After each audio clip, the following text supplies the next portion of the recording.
Eu conversava ali com a minha esposa e eu olhava nos olhos dela e sem a gente dizer uma palavra, antes que a gente dissesse alguma palavra, eu percebia a alegria, a satisfação dela, e ela percebia em mim também, por estar num lugar que tem gente como vocês. Glória a Deus pela vida de vocês, queridos. A resposta de vocês à presença de Jesus e à adoração é algo que constrange, é algo que a gente não vê em qualquer lugar. Eu oro para que você nunca trate um lugar como esse, momentos como esse, como mais um culto, mais uma ida à igreja. Às vezes a gente se acostuma quando a gente tem uma certa rotina, mas deixa eu te falar, eu acho que eu já vim aqui umas 3 ou 4 vezes, e é sempre surpreendente para mim a maneira como vocês se movem diante da presença de Deus. Então, trate isso como especial, porque especial é. Amém? O nosso Deus é especial e quando a gente está na presença dEle, realmente, isso faz a diferença. É a primeira vez que eu estou sendo hospedado aqui na igreja. Amém? Agora a igreja tem aposentos para os ministros. Ali, isso é habitar na casa do Senhor. Amém? É muito bom. A gente se sente muito bem.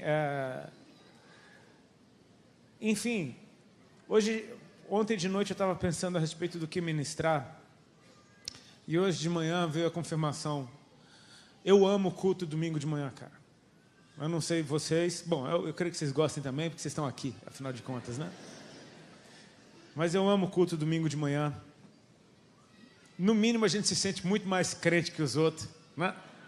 Olha, domingo de manhã eu acordei para ir na igreja, aleluia, glória a Deus. Mas realmente isso faz a gente se lembrar de como é bom ser igreja, cara. Eu e minha esposa, a gente aceitou Jesus há 16 anos atrás. Eu era um cara extremamente rebelde.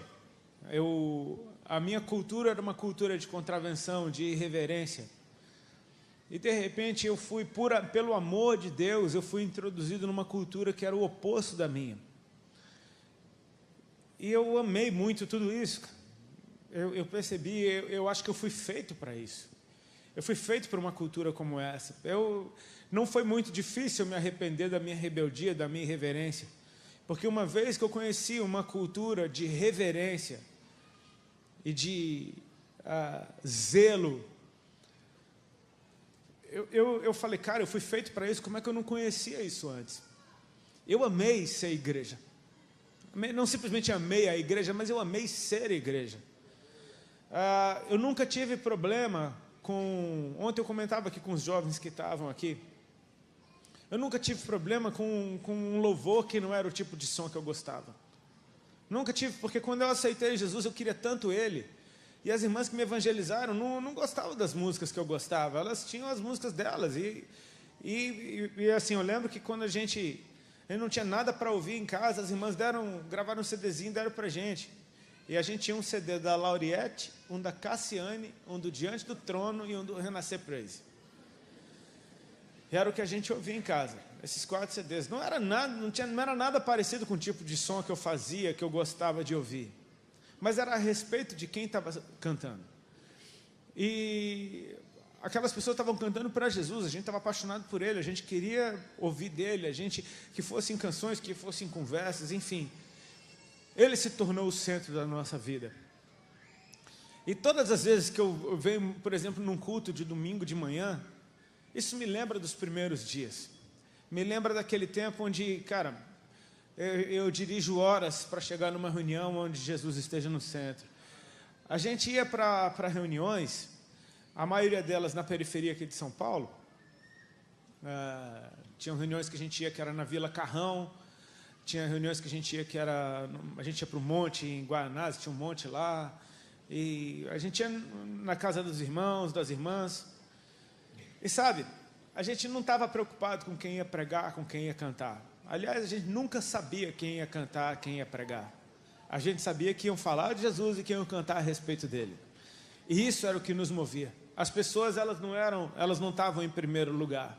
Quem estava em primeiro lugar era o Senhor e o entendimento de que Ele usa pessoas. Amém? Eu sei que muitas pessoas que já andaram muito com a igreja, em algum momento se feriram na igreja. Quantos aqui se feriram já na igreja? Muitas pessoas se feriram. Levanta tua mão bem alto, porque Deus pode estar te curando nessa hora. Se você se feriu, olha aí, está vendo? Eu e minha esposa também fomos feridos com a igreja. Mas Jesus nunca nos feriu.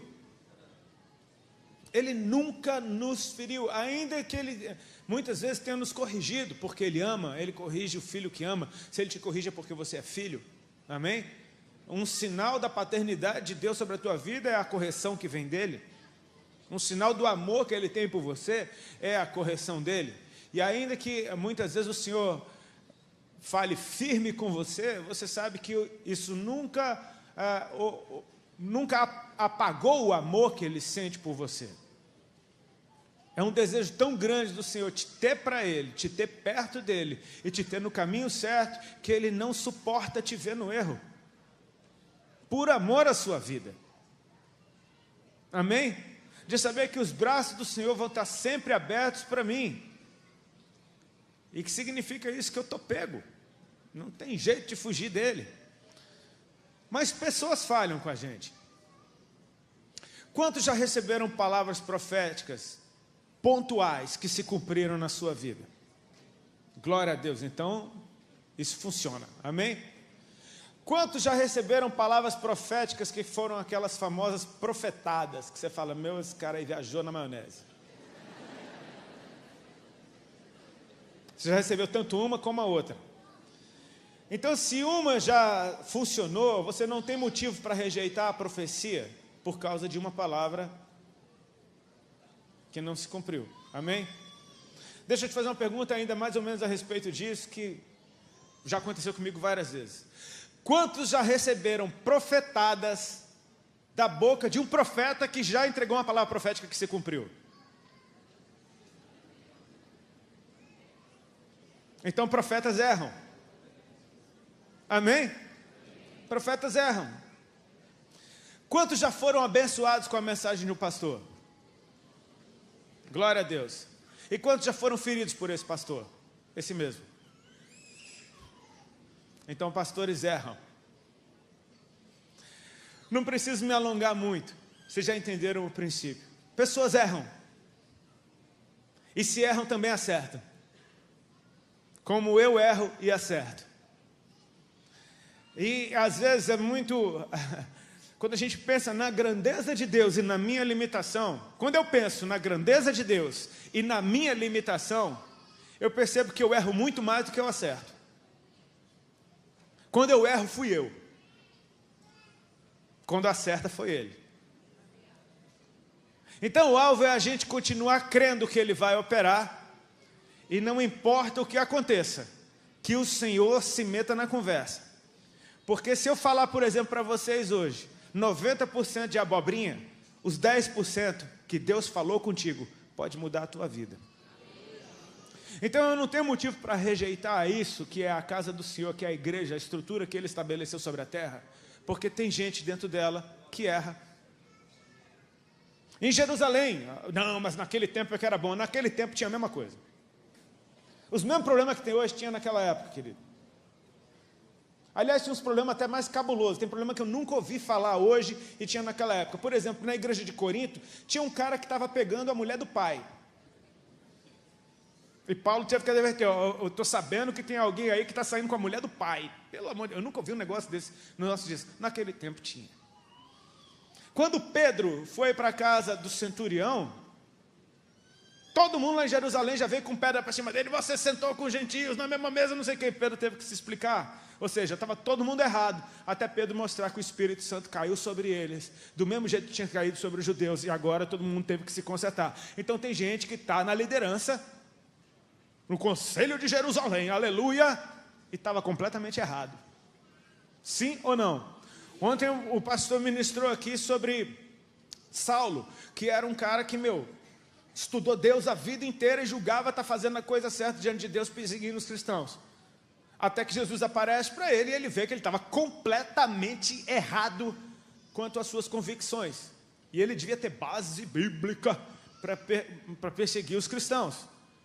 Quando Jesus aparece para Saulo, Saulo diz uma coisa, cara, que me choca. E que é um momento que, assim, mostra ao mesmo tempo uma humildade e um desejo ardente de acertar. que é quando o Senhor Jesus aparece para ele e diz: Saulo, Saulo, por que tu me persegues?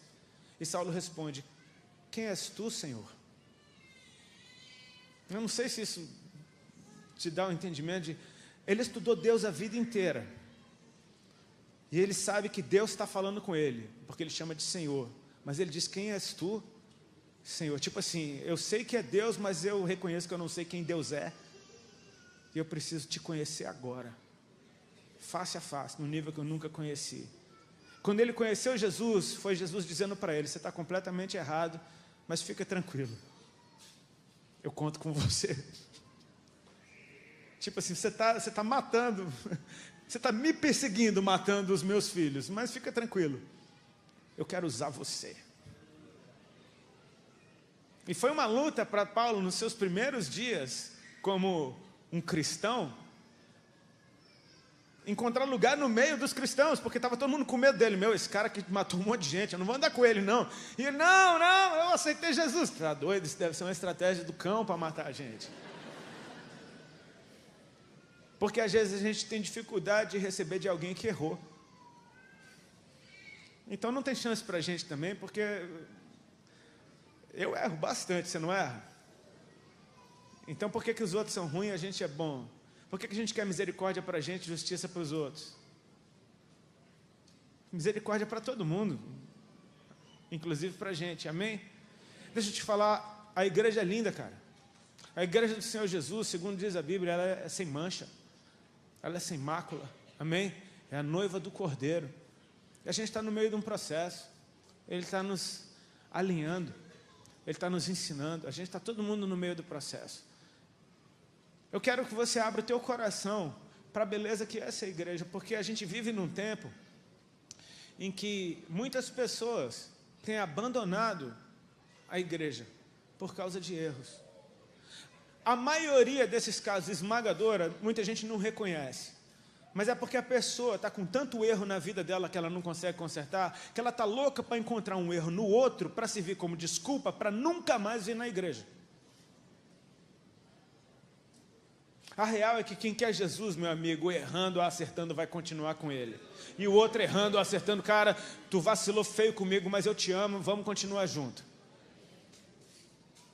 A real é que a gente vive num tempo onde as pessoas estão desistindo de ser igreja. Existe um movimento gigante de desigrejados, de gente que já não quer mais congregar. Você acha que esse problema é novo? Lá em Hebreus está escrito: irmãos, não deixeis de congregar como é costume de alguns. Sempre teve isso, cara. E a igreja avançou. Avançou através de quem? Avançou através de quem permaneceu. Quando Jesus fala dos sinais dos fins dos tempos, Ele dá uma lista de coisas absurdas que iam acontecer e parece que só vai piorando.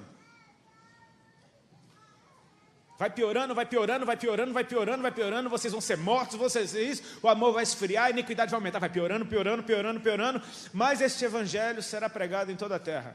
E aquele que for fiel até o fim será salvo. Então assim, não é porque as trevas ficaram mais densas que isso serve como desculpa para você parar. Porque para a mesma medida de trevas densas, existe uma medida de luz para você atravessar tudo isso. A gente está vivendo sim no tempo mais escuro da história, mas é o tempo que Deus está dando mais graça para você atravessar esse tempo. Amém? Aliás, Ele não precisa nem aumentar a tua luz para você atravessar nesse tempo, porque só de ter mais treva, qualquer luz fica mais forte. Você era uma vela, não fazia muita diferença. Apaga tudo, fica um breu. Meu irmão, você é a vela. A vela. Você está entendendo? Deus nos deu um privilégio lindo de poder ser a igreja dele na face da terra, cara. E com os nossos erros e acertos a gente continua, porque é Deus quem opera tudo em todos. Amém? Tem um texto que um dia eu estava lendo ele não fala da igreja, porque ele está no Antigo Testamento inclusive, mas o Senhor me mostrou a igreja nele. Sabe quando nós pregadores, muitas vezes a gente faz uma história, a gente ilustra uma situação para falar algo a respeito do reino? Jesus fazia isso através de parábolas, amém? Ele desenhava uma história para ilustrar alguma coisa a respeito do reino. Eu quero usar esse texto, que está em 1 Samuel, capítulo 16, como uma parábola bíblica, para te mostrar a igreja funcionando através de gente que erra.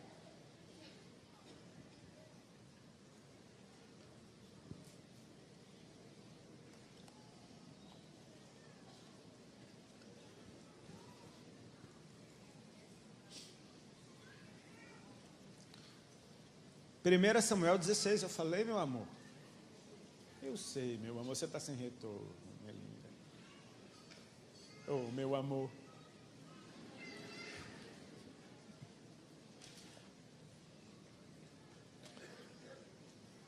Todos acharam 1 Samuel 16? Amém? Eu vou ler esse texto bem rápido, você me acompanha. Disse o Senhor a Samuel: até quando terás pena de Saul, havendo eu rejeitado, para que não reine sobre Israel? Enche um chifre de azeite e vem. Enviar-te-ei a Jessé, o belemita, porque dentre os seus filhos me provide um rei. Disse Samuel: como irei eu, pois Saul saberá e me matará? Então disse o Senhor: toma contigo um novilho e dize: vim para sacrificar ao Senhor. Convidarás Jessé para o sacrifício. Eu te mostrarei o que hás de fazer, e ungir-me-ás a quem eu te designar. Fez, pois, Samuel o que dissera ao Senhor e veio a Belém. Saíram-lhe ao encontro os anciãos da cidade, tremendo, e perguntaram: é de paz a tua vinda? Respondeu ele: é de paz, vim sacrificar ao Senhor. Santificai-vos e vinde comigo ao sacrifício. Santificou ele a Jessé e os seus filhos e os convidou para o sacrifício. Sucedeu que, entrando eles, viu a Eliabe e disse consigo: certamente está perante o Senhor o seu ungido. Porém o Senhor disse a Samuel: não atentes para a sua aparência, nem para a sua altura, porque eu rejeitei. Porque o Senhor não vê como vê o homem vê o exterior, porém o Senhor o coração. Então chamou Jessé a Abinadab e o fez passar diante de Samuel, o qual disse: nem a este escolheu o Senhor. Então fez Jessé passar a Samá, porém Samuel disse: tampouco a este escolheu o Senhor. Assim fez passar Jessé os seus 7 filhos diante de Samuel, porém Samuel disse a Jessé: o Senhor não escolheu a estes. Perguntou Samuel a Jessé: acabaram-se os teus filhos? Ele respondeu: ainda falta o mais moço que está apacentando as ovelhas. Disse, pois, Samuel a Jessé: manda chamá-lo, pois não nos assentaremos à mesa sem que ele venha. Então mandou chamá-lo e fê-lo entrar. Era ele ruivo, de belos olhos e boa aparência. Disse o Senhor: levanta-te e unge-o, pois este é ele. Então tomou Samuel o chifre do azeite e o ungiu no meio dos seus irmãos. E daquele dia em diante, o Espírito do Senhor se apossou de Davi. Então Samuel se levantou e foi para Ramá. Somente até aí, que o Senhor nos abençoe. Amém, queridos? Irmãos, como eu ia dizendo, quero usar esse texto como uma parábola profética a respeito de um desenho da igreja funcionando plenamente através de gente como eu e você. Todos nós temos nossos personagens favoritos na Bíblia. E eu confesso para vocês que Samuel, para mim, é um dos meus profetas favoritos. Muito mais pela conduta dele, pelo caráter dele, pelo coração que ele tinha, do que necessariamente pelas suas palavras proféticas. Porque é bem diferente dos livros, por exemplo, de Isaías, de Jeremias, de Ezequiel e dos outros profetas. Os livros do profeta Samuel, eles são muito mais históricos do que a respeito de palavras proféticas que Deus mandou ele dizer. Mas eu acho linda a forma como ele nasce. Teve um tempo que eu andei ministrando sobre Samuel e Eli, e o relacionamento que ele tinha com esse sacerdote, que segundo Deus, nem com sacrifício, nem com holocausto, a sua iniquidade seria expiada. E Samuel conseguiu ser fiel a um homem iníquo e corrupto, porque este era um ungido do Senhor, porque este era o homem que o ensinou todas as coisas que ele sabia a respeito de Deus. A iniquidade, a corrupção de Eli nunca foram suficientes para que Samuel, mesmo sabendo pela boca do próprio Deus quem Eli era, tomasse uma atitude rebelde, tomasse uma atitude de agora eu conheço Deus, eu sei a verdade, eu faço do meu jeito e você não presta para nada. Ele continuou servindo a Eli como se Eli fosse o melhor dos sacerdotes, porque ele era fiel, não interessa a quem. Esse é um cara que tinha um coração gigante. A Bíblia diz que desde o seu primeiro encontro com o Senhor continuou a aparecer para ele. Disse que nenhuma das palavras que o Senhor disse para ele caiu por terra, ou seja, ficou sem cumprimento, e ele foi confirmado como profeta por toda Israel. Você concorda comigo que esse é um profeta bom? Amém? Nenhuma palavra que o Senhor disse caiu por terra, ou seja, tudo que Deus mandou ele falar, ele falou, tudo que Deus mandou ele fazer, ele fez. Cara, esse é um profeta bom ou não é? É um baita de um profeta bom, amém? E ele tinha um coração amoroso, ele gostava de gente que ninguém gostava, nem Deus. Ele gostava de Eli, Deus não aguentava mais Eli, e Samuel estava lá, eis-me aqui, Senhor, o Senhor me chamou. E Deus está falando, olha, esse cara aí não tem jeito. Meu irmão, pensa num líder, que é assim, ó, hoje, qualquer líder, por mais corrupto que esteja, se ele se arrepender, Jesus restaura. Eli, Deus falou, esse daí nem com o holocausto, nem com, esse daí não tem jeito, esse daí eu desisto desse cara. Samuel conseguiu amar esse cara. Ele amava um cara que nem Deus aguentava mais.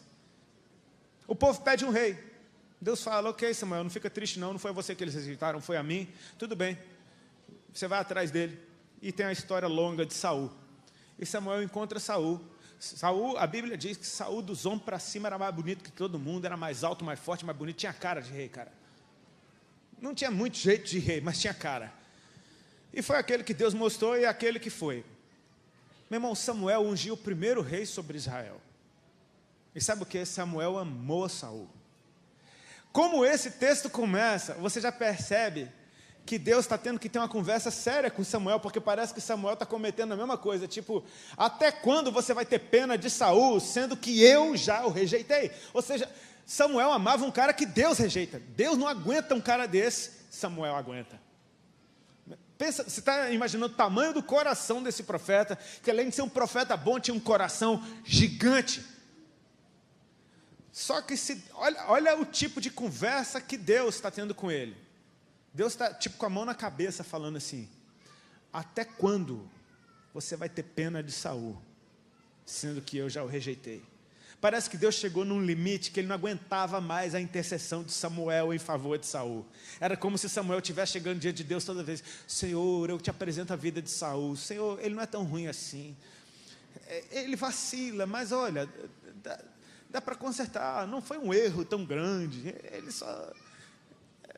Então, dá para dar um desconto, um menino, ele, né? E Deus está tipo assim... Ele fala, peraí, eu estou querendo fazer uma coisa e você está orando por outra. Vamos nos alinhar? Até quando você vai ter pena de Saul, sendo que eu já o rejeitei? O profeta era bom ou não era?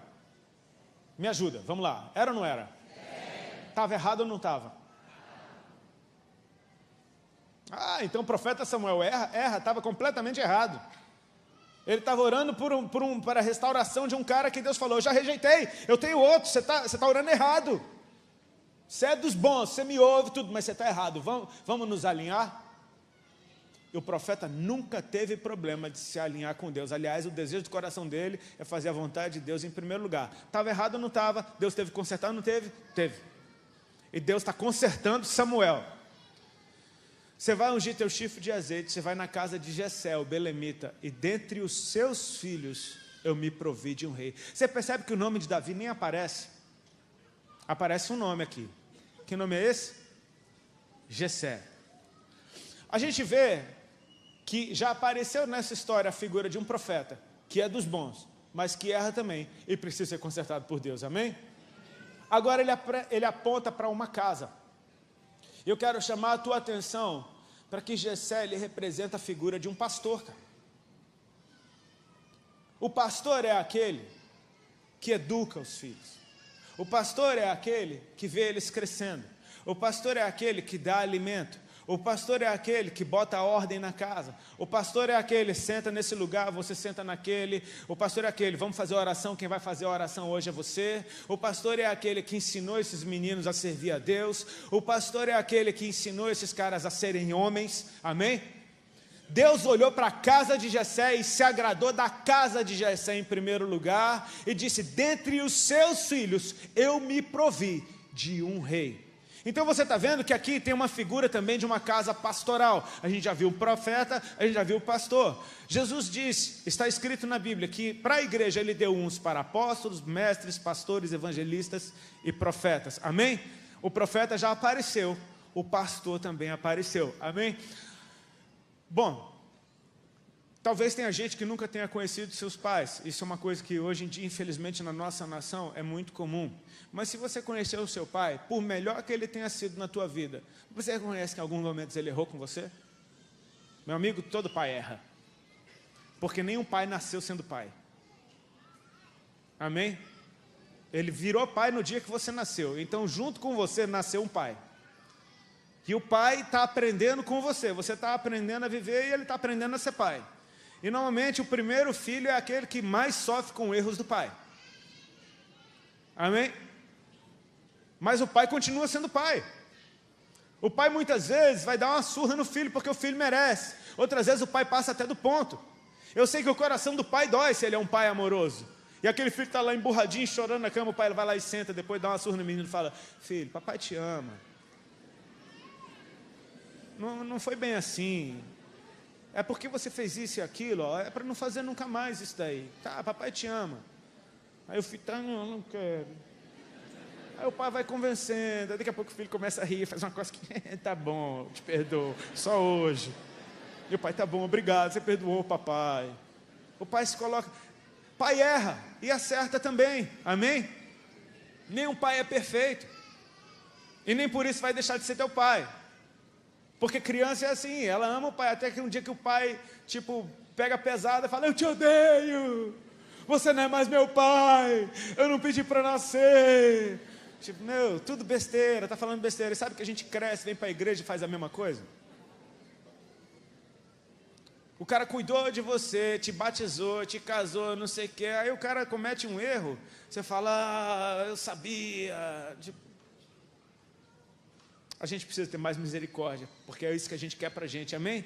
Jesus disse: bem-aventurados os misericordiosos, porque estes alcançarão misericórdia, amém? Jessé está lá, educando os seus filhos, e Deus está de olho sobre aquela casa pastoral, Ele está enviando um profeta lá, porque dentre os seus filhos, ele se proveu de um rei, amém?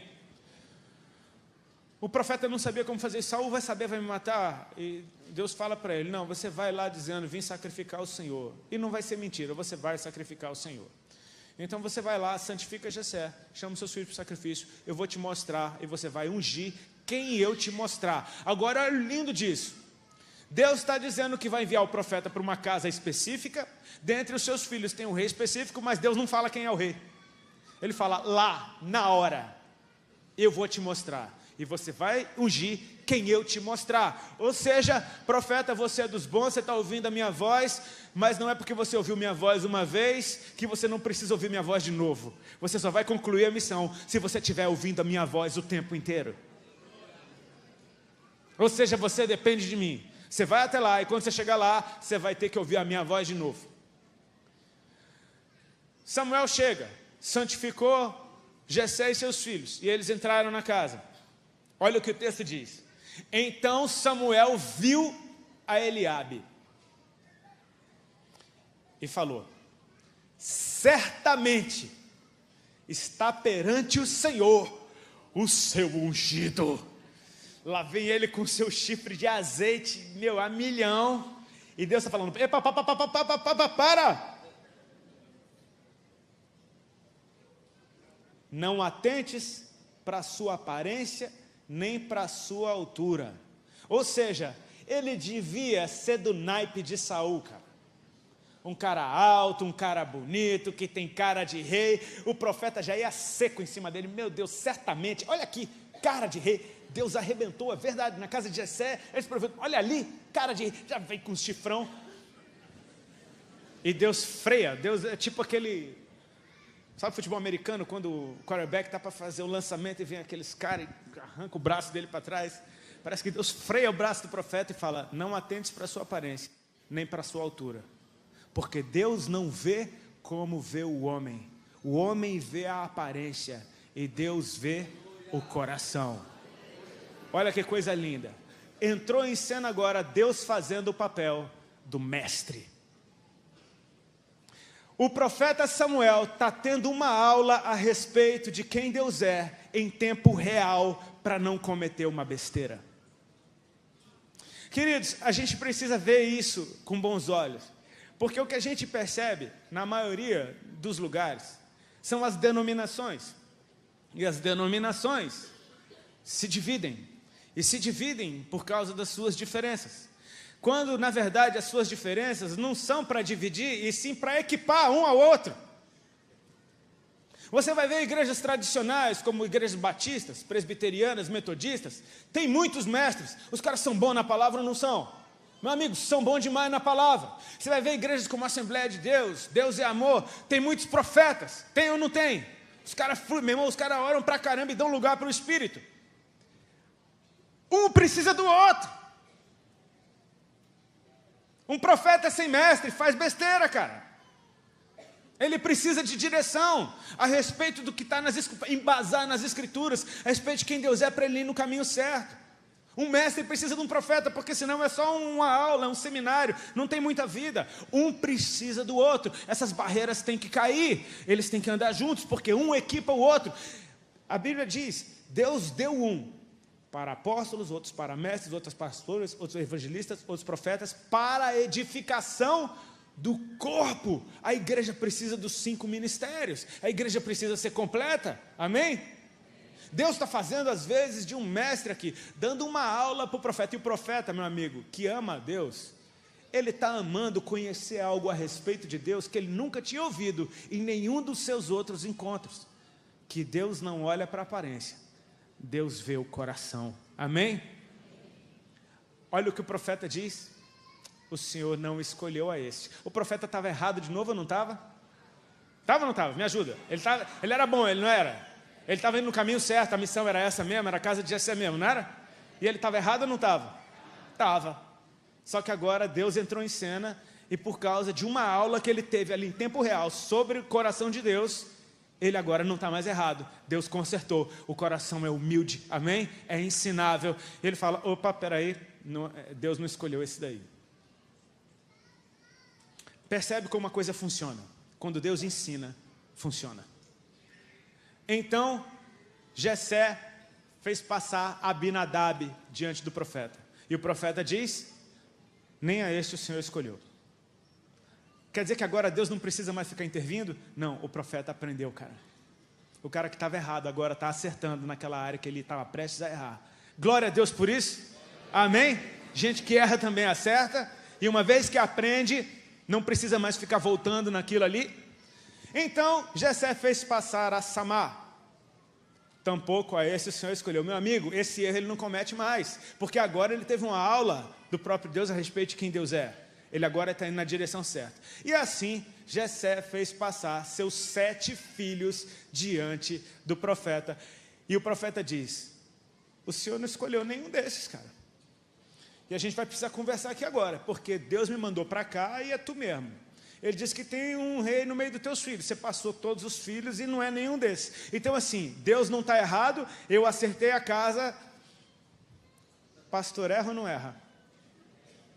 Ele foi passando o que ele tinha de melhor. Bom, esse daqui é o rei. Não, então é esse. Não, então é esse. Então é esse. Então é esse. Não. Vai, o outro. Vai, tu também. Ninguém sabe quem é até Deus mostrar. Está todo mundo errado até Deus te falar o que é certo. Amém? A gente depende dele o tempo inteiro, querido. O profeta fala, olha, travou. A missão está toda certinha, mas não travou. Nem esse o Senhor escolheu. Acabaram-se, pois, os teus filhos. Aí, rapaz, tem um mais moço. Está lá fora, cuidando de ovelha. Existem alguns teólogos, eu não sou teólogo, eu falo o que eu ouço, o que eu aprendo. Existem alguns teólogos que defendem de que talvez Davi tivesse sido fruto de uma relação extraconjugal de Jessé, por ele não ter sido nem convidado para aquele ambiente, por ele estar do lado de fora, por ele ter sido desprezado. Davi escreve num dos salmos, em pecado me concebeu minha mãe. Então alguns teólogos seguem nessa linha de que talvez, a grande probabilidade de Davi ter sido filho de fora do casamento de Jessé. Algo que talvez, eu não queria muito que isso aparecesse diante do profeta, mas meu amigo, Deus me mandou para essa casa. E se Deus mandou para essa casa e o menino não está na casa, significa que o menino é da casa. Quer você queira ou não. Amém? Não é você que determina quem é da casa e quem não é. Eu tenho os meus olhos sobre a casa e eu estou procurando um que não está aqui. Então a gente vai achar esse cara. Amém? Tem um, ele está cuidando das ovelhas no campo, é o mais moço. Não deu tempo dele santificar, não deu tempo dele tomar um banho, não deu tempo dele ficar cheiroso. Ele está lá do lado de fora. Olha o que o profeta fala. Pois manda chamá-lo. Nós não nos assentaremos até que ele venha. Amém? Aqui entra em cena um cara que eu gosto demais desse cara porque é do meu time. Amém? Olha o verso 12, só você com atenção. Então mandou chamá-lo e o fez entrar. Com vocês entra em cena o evangelista. Amém? Galera do meu time, glória a Deus pelos evangelistas, amém? Tem evangelista aí, glória a Deus, tá vendo? É nós, meu amigo. É nós, tá vendo? Missão dada é missão cumprida, parceiro. Mandou chamá-lo e o fez entrar. Cara, esse cara aparece tão rápido que nem aparece. Quem foi chamar? Eu sei que foi. E fez ele entrar. Esse cara mandou bem. Evangelista manda bem, manda ou não manda? Evangelista é bom, cara. Evangelista, confesso, muitas vezes a gente não tem aquela teologia toda, aquele ensino todo. Mas deixa eu te falar, a gente vai fazer esse cara entrar, cara. Ah, esse cara vai entrar. Esse cara, ele teve que ir até Davi, até onde Davi estava. Ele estava do lado de dentro, ele teve que ir para o lado de fora. Ele já estava bonitinho, ele já estava limpo, ele já estava santificado, ele já estava pronto para o sacrifício. Mas ele se dispôs a se sujar todinho de novo. Ele se dispôs a parar, a sair daquele conforto, daquele lugar, para ir até aquele ambiente de ovelha, de lama, de carrapicho, de animal, para buscar aquele menininho mal acabado, que o profeta falou, se enquanto ele não entrar, nada acontece aqui dentro. Então esse cara tem que convencer Davi a largar tudo que ele está fazendo, porque tem uma festa dentro de casa, que só vai acontecer quando ele chegar. É alguma coincidência? Tem alguma coincidência nisso?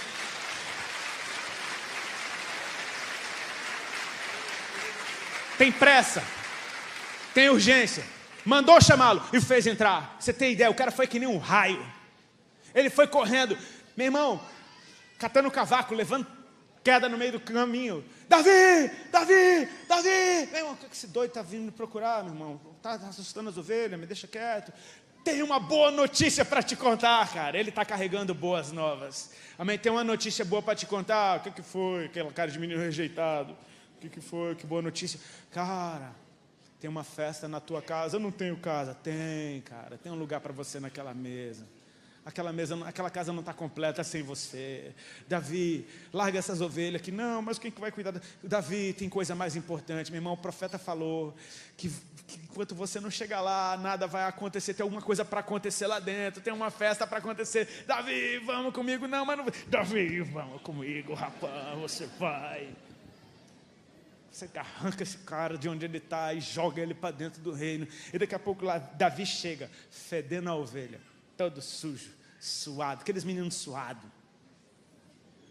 Pensa no menino mais suado que você já viu na sua vida. Tá lá cuidando de todo mundo limpo. E parece que quando está todo mundo limpo, o suado fica mais suado ainda.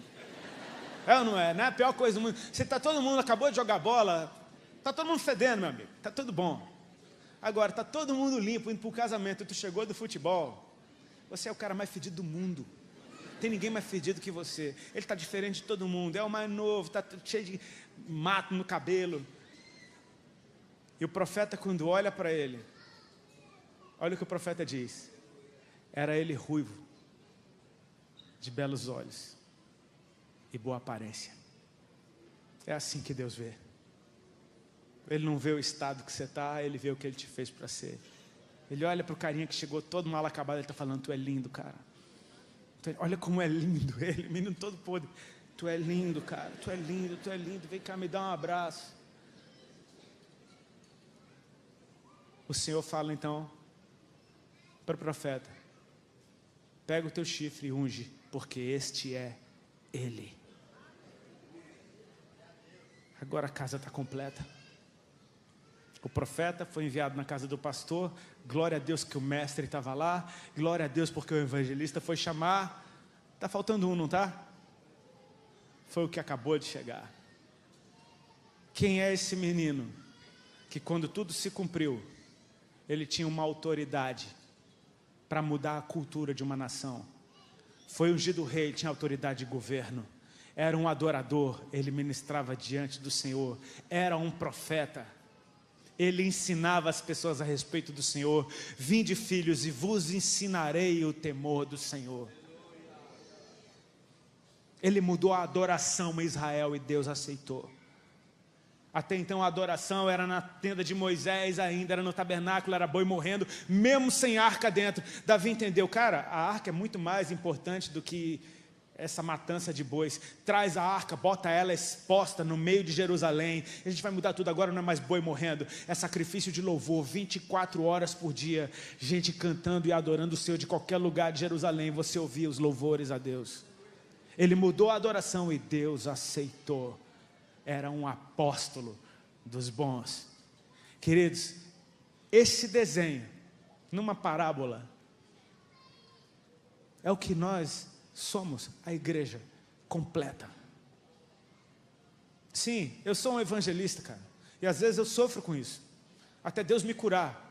Eu tenho um amigo que ele é um mestre dos bons, um mestre como poucos que eu já vi. Meu Deus, parece que Deus fez aquele buraco da Matrix, do Matrix na cabeça dele e um download de Bíblia nele que é inacreditável. O cara aceitou Jesus anos depois de mim, e, meu Deus, ele prega 3, 4 horas seguidas, ninguém cansa. Eu não canso de ouvir o cara. E aí eu fui pregar no mesmo congresso. Ele pregou e depois eu ia pregar depois. Eu falei, meu, o que é que eu vou pregar depois desse cara, velho? Eu estava numa escola agora, lá em Recife, do Ministério Shores of Grace. Meu, os caras fazem um trabalho lindo. Na mesma escola, Heidi Baker ia pregar. Quem conhece Heidi Baker? Já ouviu falar? Uma das missionárias mais casca-grossa lá no Moçambique, meu, ela mudou uma nação. O que é que eu vou falar num ambiente onde tem Heidi Baker pregando? Eu sei que esse meu amigo que é mestre, uma vez ele estava pregando, ele começou a falar de X-Men. E ele usando uns exemplos de X-Men, e cara, a esposa dele não gosta muito que ele fale de X-Men nem de futebol no meio da pregação, porque ele começa a falar de futebol e de X-Men e ele vai por outro caminho. Ele até pediu desculpa para ela na hora, mas ele falar de X-Men foi bom para mim. Porque eu fiz uma confusão dentro da minha cabeça, eu comecei a imaginar uma cena que eu achava que era de X-Men e não era, era o Avengers. Eu já fiz uma confusão dentro de mim. Mas Deus me mostrou o arqueiro. Sabe aquele cara do Avengers que joga uma flecha bacana? Meu irmão, o cara não devia nem estar incluído no meio daqueles super-heróis, porque, meu, tem um cara que vira fogo. Ele está andando no meio de uma galera que vira fogo, o outro é de pedra. E ele joga flecha. Flecha dá para você aprender a jogar. Só que se você assistiu a Avengers, você vai perceber que tem uns BO que só a flecha resolve. E Deus tranquilizou meu coração, filho, não é para você se sentir intimidado, porque o teu irmão flui diferente de você. Vocês se completam. Por isso que eu fiz um diferente do outro. É a multiforme graça de Deus. Um é diferente do outro e é por isso que a gente tem que andar junto. A gente erra, mas quem erra acerta. E se a gente ama o Senhor, na hora que Ele falar, a gente conserta o nosso coração. Então, aos trancos e barrancos, a gente vai aprendendo como errar menos com o tempo. E aí a gente vai se completando. E aí o cara que tem o dom, que tem o ofício de profeta, ele tem humildade para perguntar para o mestre, vem cá, Deus está me falando nos negócios, confere aí comigo se é Deus mesmo que está falando ou se é viagem da minha cabeça. O mestre vai ajudar, olha cara, é por aqui. Uau, era isso mesmo, tinha um detalhezinho ou outro. Um ou outro se conserta. O mestre sabe, cara, eu tenho conhecimento, mas esse cara flui num poder. Uau, eu preciso andar com esse cara. Tem outro que ali está tranquilo, você nem dá muito valor para ele, mas ele cuida dos outros como ninguém. Ele tem paciência para passar 3, 4 horas ouvindo a história de alguém, e ainda tem paciência para passar mais 3, 4 horas aconselhando também.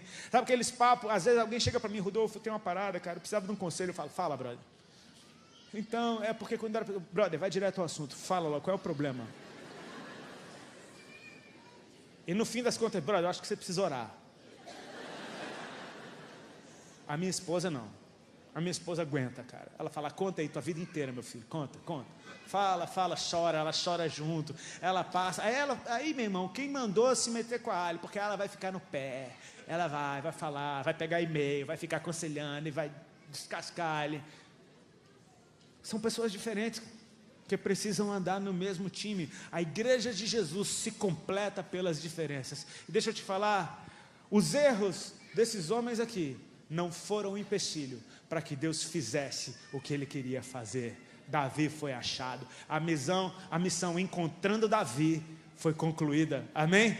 Ele foi achado e ele era realmente aquele que Deus estava procurando, o homem segundo o coração de Deus, que errou também.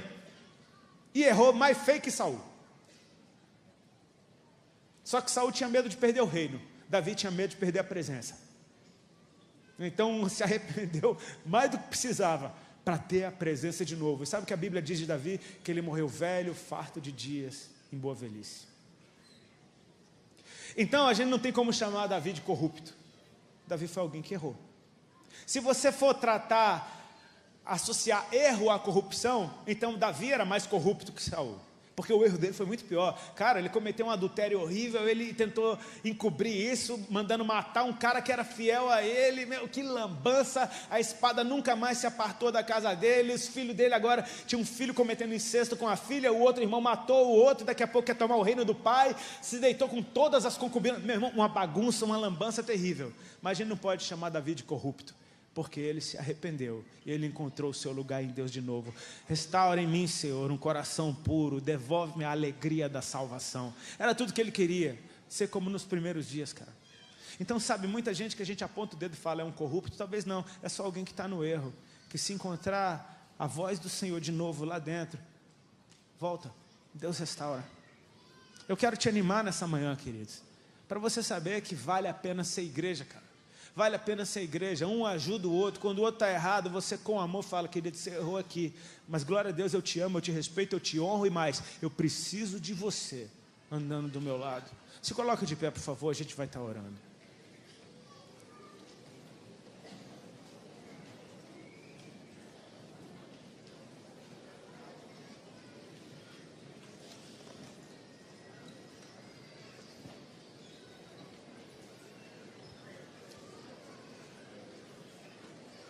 Se tiver algum tecladista da casa, por favor.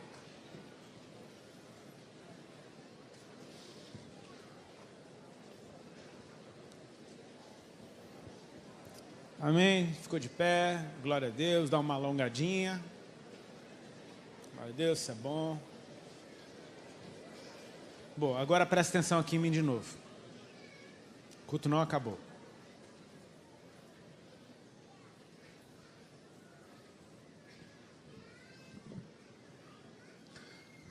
Sabe, a gente não sabe o estado do coração de cada um que está aqui. A gente não tem como saber, mas Deus sabe. Eu queria orar para Deus te colocar no centro da vontade dEle de novo. Amém? Nem mais para lá, nem mais para cá. Por favor, curva a tua cabeça e feche seus olhos. Pai, eu te agradeço pela tua palavra, pelo teu Espírito e pelo desenho da tua igreja que o Senhor estabeleceu. Sim, Senhor, como nós somos diferentes e como nós fluímos em Ti não depende de nós, nem fomos nós que escolhemos, porque o Senhor a uns deu como apóstolos, profetas, mestres, evangelistas, pastores e mestres. Foi o Senhor que escolheu como cada um ia fluir, e eu creio que o Senhor não errou quando o Senhor escolheu quem escolheu e do jeito que ia fluir.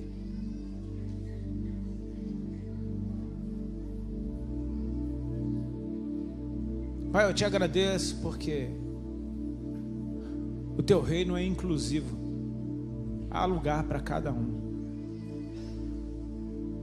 O primeiro mártir da igreja não foi um grande apóstolo, foi o diácono Estevão, que defendeu o evangelho como um mestre, que confrontou a religiosidade com sabedoria, como uma perfeita testemunha de Jesus, com ousadia, com autoridade, e não negou a sua fé diante da morte. E a esse mesmo diácono, o Senhor tocou-lhe o coração enquanto ele era apedrejado, e ele orou como o Senhor orou na cruz, dizendo: Pai, perdoa-lhes, porque eles não sabem o que estão fazendo. A esse mesmo diácono o Senhor mostrou os céus abertos e o Filho de Deus em pé à direita do trono. Não existe soldado raso no teu reino. Existem funções específicas fluindo de acordo com a identidade de cada um, a qual o Senhor estabeleceu. Portanto, nós hoje, Senhor Jesus, como um corpo, nós te pedimos perdão. Nós te pedimos perdão, Senhor, por julgar o próximo, por não reconhecer as habilidades sobrenaturais que eles têm, porque talvez não sejam muito atraentes para nós, mas hoje nós reconhecemos, são fundamentais para o pleno funcionamento da tua igreja. Nós te pedimos, Senhor Jesus, que o Senhor nos permita, pela tua misericórdia, reaprender e a viver uma cultura de honra, uma cultura onde todos são importantes, onde todos são especiais, e mais, há um lugar para cada um na tua mesa. O Senhor se agrada de ver a tua casa cheia, todos os teus filhos e filhas juntos ao redor de ti. Nós te pedimos perdão, Senhor,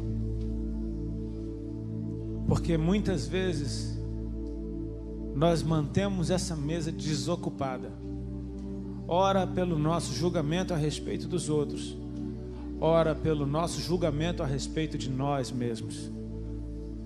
Nós queremos te pedir perdão, Senhor, por termos nos excluído dessa mesa, quando há um lugar para nós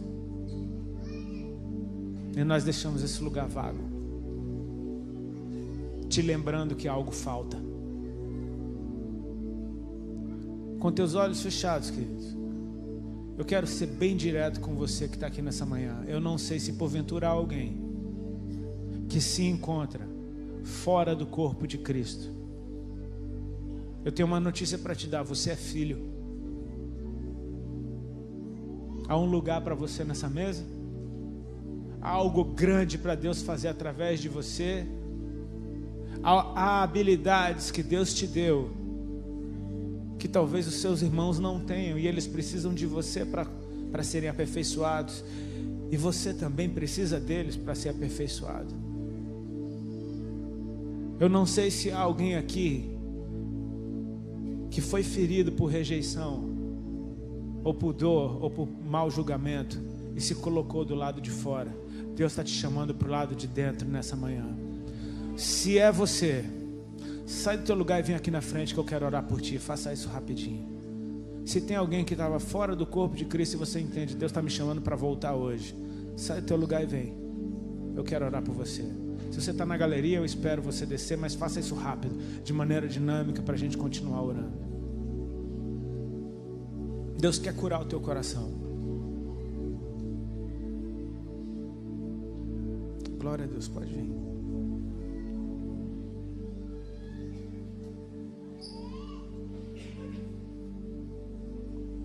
É o seu voto, é o seu sacrifício diante do altar, é você. Você está se ofertando de novo a Deus. Você está dizendo: sim, Senhor, eu aceito o teu chamado. Sim, Senhor, eu quero.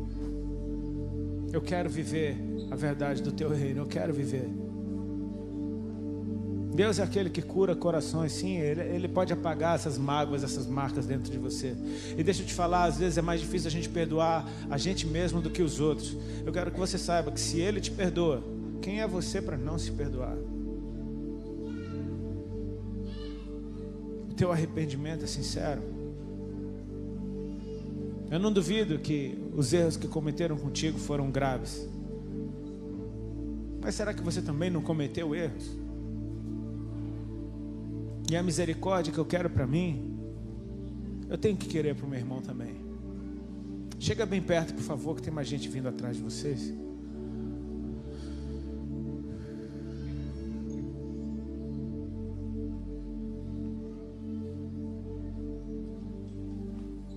Glória a Deus, Pai.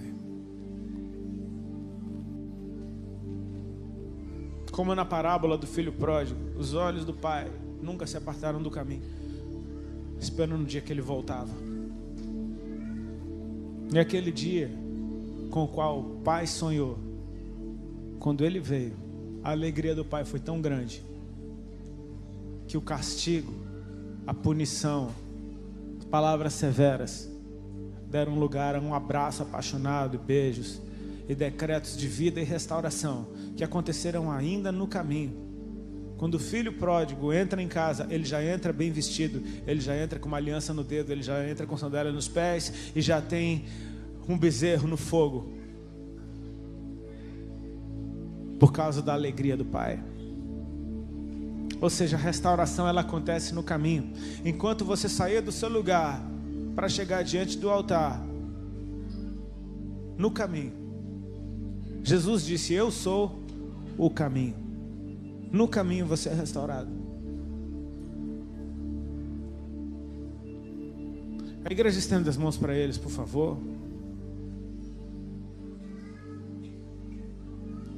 Pai, em nome de Jesus Cristo, nós abençoamos essas vidas e nós declaramos que eles são preciosos para Ti. Eu oro para que essa história, que pode ter travado em algum momento, ela comece a andar a partir de hoje. Eu oro, Paizinho, para que eles saibam do Teu perdão e que eles tenham um coração que, uma vez perdoado, saiba perdoar também. Sim, Senhor, nós fomos perdoados e não temos desculpa para não perdoar. O Senhor mesmo disse: se perdoares os pecados dos outros, vocês serão perdoados. Então, Pai, em nome de Jesus, em favor dos meus irmãos eu oro aqui. Sim, Pai, nós liberamos o perdão por aqueles que nos feriram. Nós liberamos perdão por aqueles que erraram conosco. Eles não eram falsos mestres, falsos pastores, falsos profetas. Talvez eles só estivessem errados por um determinado momento, mas o Senhor pode tratar com eles e os ensinar a Tua perfeita vontade. Assim como a minha vida, Senhor, eu quero ser ensinado também. Eu quero andar na Tua perfeita vontade. Pai, aperfeiçoa-nos. Nós somos o Teu corpo, nós somos a Tua noiva. Nós queremos sim, Senhor, ser sem mácula, sem mancha. Nós queremos ser sem defeito. Mas se o Senhor não nos aperfeiçoar, não há chance de nós fazermos isso sozinhos. Nós dependemos de Ti para todas as coisas. Nós oramos, Senhor Jesus, para que os Teus planos a respeito da nossa vida, a respeito de como o Senhor iria nos usar, que eles entrem em atividade agora, em nome de Jesus Cristo. Nós chamamos a existência agora, a plena atividade nos nossos dons e talentos, em favor do Teu reino, em favor da Tua igreja. Pai, em nome de Jesus Cristo, que nós sejamos essa luz que o Senhor disse que é impossível de se esconder.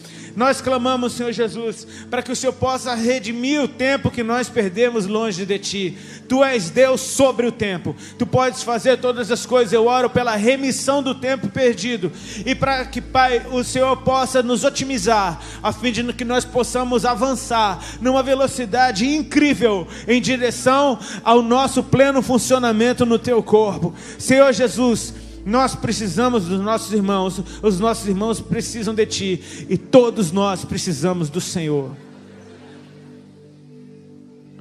Eu oro para que desça sobre Ti esse óleo, representado no texto que nós lemos pelo chifre na mão do profeta.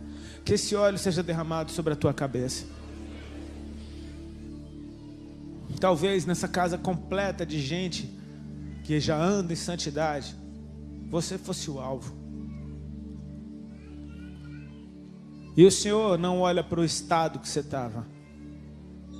Ele não te chama de pecador, pecadora, indigno. Não, Ele diz que você é belo, que você é lindo.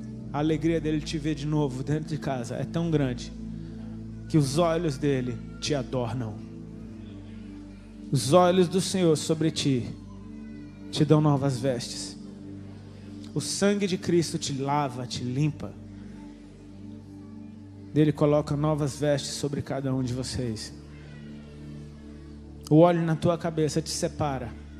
Eu quero declarar profeticamente sobre a tua vida que a partir de hoje o Espírito do Senhor se aposse de você. Que a partir de hoje o Espírito Santo de Deus encontre lugar dentro de você, e que a voz dele dentro de você seja audível, e que te leve rumo ao teu destino profético. Deus te fez com um propósito, e o melhor estilo de vida que você pode viver é o que Deus desenhou para você. Eu te abençoo em nome de Jesus Cristo. Amém, queridos? Deus os abençoe, amém? É um prazer estar com vocês. Amo essa casa, os pastores dessa casa, essa família linda. Eu conto com as orações de vocês em favor da minha vida e da vida da minha esposa, que a gente possa andar alinhado com aquilo que Deus quer. Amém?